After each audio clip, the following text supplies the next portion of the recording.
Bharat forge ही company जगातली अव्वल दर्जाची फोर्जिंग कंपनी मानली जाते.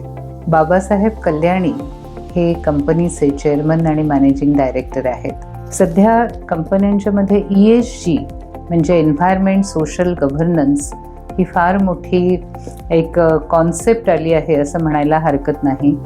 आणि या ESG संबंध या CSR बरोबर म्हणजे सामाजिक बांधिलकीबरोबर कसा जोडता येईल याच्यावर पण भारत फोर्जमध्ये विचार सुरू झाला.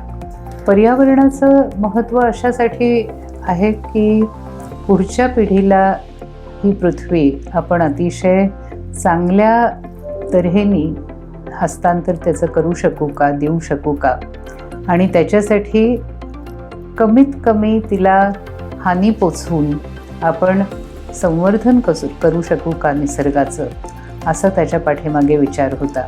पर्यावरणाचं शिक्षण कुठल्या स्वरूपात द्यावं याच्यावर भारत फोर्जमध्ये आम्ही विचार करत होतो आणि निलेश चांदोरकर सरांची आमची ओळख झाली. निसर्गरंगाचा आमचा एक प्रॉडक्ट आहे ज्याला आपण न्यूजपेपर म्हणूया किंवा एक बुलेटिन म्हणूया, की जे आम्ही शाळेच्या मुलांसाठी आम्ही 15 एकदा असं वर्षातनं आम्ही 18 अंक आम्ही पब्लिश करतो. आणि आम्ही पर्टिक्युलरली आम्ही मराठी माध्यमाच्या शाळांसाठी करतो, कारण मराठी माध्यमातल्या शाळांना ज्या जिल्हा परिषदेच्या शाळेत किंवा ज्या शहराबाहेरच्या शाळा आहेत त्यांना ह्या विषयावरचं जास्त लिटरेचर उपलब्ध नाही आहे, त्यांना या विषयाबद्दलची जास्त माहिती नाही आहे.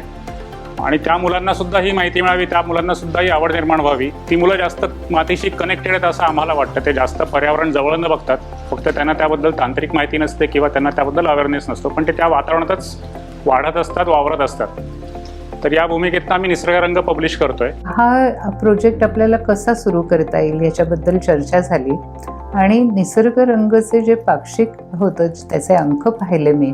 ते अंक इतके रंगीबेरंगी आणि खूप माहिती असलेले की ज्याचं मुलांना पटकन आकर्षण वाटेल असे अंक होते. हा प्रयोग पहिल्यांदा कुठे करायचा तर सोलापूरमध्ये माढा तालुक्यात आमचा शाळांच्या बरोबर आधीच काम चालू होतं की असा जर का आपण प्रयोग केला, निसर्गरंगाचे अंक इथल्या माढ्यातल्या शाळांमधल्या मुलांना दिले तर शिक्षक त्याच्यात सहकार्य करतील का, शिक्षक पण त्याच्यामध्ये भाग घेतील का.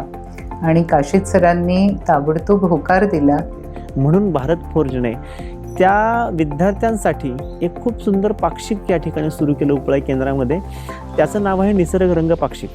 पहिलाच जो प्रयोग झाला तो तिथे 500 अंक हा मुलांना वाटून, आणि नुसते अंक वाटले नाही तर शिक्षकांनी त्याच्यावर मेहनत घेतली, सामूहिक वाचन झालं, चिकट वह्या तयार झाल्या आणि त्याचा परिणाम जो दिसायला लागला, मुलं स्वतःहून खूप छान पद्धतीने निसर्गाबद्दल, प्राण्यांबद्दल, पक्ष्यांबद्दल अतिशय प्रेमाने बोलायला लागले.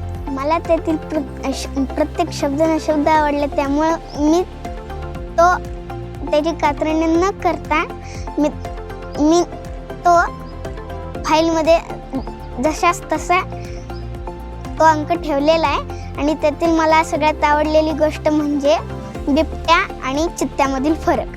निसर्गरंगाने मला कास पठार याबद्दल खूप काही माहिती दिली. निसर्गरंग हा मला खूप आवडतो. माझ्या घरातील लोकसुद्धा निसर्गरंग हा पाक्षिक वाचतात, त्यांना सुद्धा आवडतो. 1 सप्टेंबर या रोजी भारताची चांद्र भरारी हे निसर्गरंग हे मला वाचायला भेटलं. त्यात मला जेवढी माहिती मिळायला हवी होती त्याच्याही दुप्पट मला माहिती मिळाली आणि हे खरंच खूप चांगलं आहे. ह्याच्यामुळे मुलांची वाचनाची सुद्धा भर वाढती आणि निसर्गरंग हे वाचल्यामुळे म्हणजे आपल्याला काही ह्या निसर्गात चाललेलं आहे अशा अनेक गोष्टी आपल्याला जेवढ्या पाहिजेत त्याच्यापेक्षाही जास्त मिळतात. भारत फोर्जतर्फे जे निसर्गरंग हे पाक्षिक आम्हाला दिलं जातं त्यामुळे आम्हाला निसर्गाची माहिती खूप वेगळी अशी माहिती मिळाली आणि त्यामुळे आम्हाला निसर्गाकडे बघण्याचा दृष्टिकोन आमचा बदलला व निसर्ग आम्हाला खूप आवडू लागला. निसर्गरंग हे पाक्षिक खूप उपयुक्त आहे, मला ते खूप आवडले. ह्या पाक्षिकामुळे वाचण्याची आवड सर्वांना निर्माण झाली. हे पाक्षिक वाचल्याने आपल्यामध्ये एक प्रेरणा येते, आपल्याला खूप काही गोष्टी माहिती नसतात ते आपल्याला कळतात. मी तुम्हाला एकच सांगू इच्छिते की तुम्ही हा निसर्गरंग हा उपक्रम तुम्ही सुद्धा तुमच्या शाळेत सुरू असेल तर त्याचं वाचन करावे. त्याच्यातली वेगवेगळी माहिती आपण तयार करून चिकट वही या वही चिटकावी. आपल्याला निसर्गरंग या माहितीतून वाचनाचा छंद लागतो. आणि म्हणून भारत फोर्जने ठरवलं की निसर्गरंग बरोबर आपलं हे जे असोसिएशन आहे ते पुढे चालू ठेवायचं. जितक्या शाळेतल्या मुलांपर्यंत हा अंक पोचवता येऊ शकेल, हे पाक्षिक पोचवता येऊ शकेल ते पोचवायचं.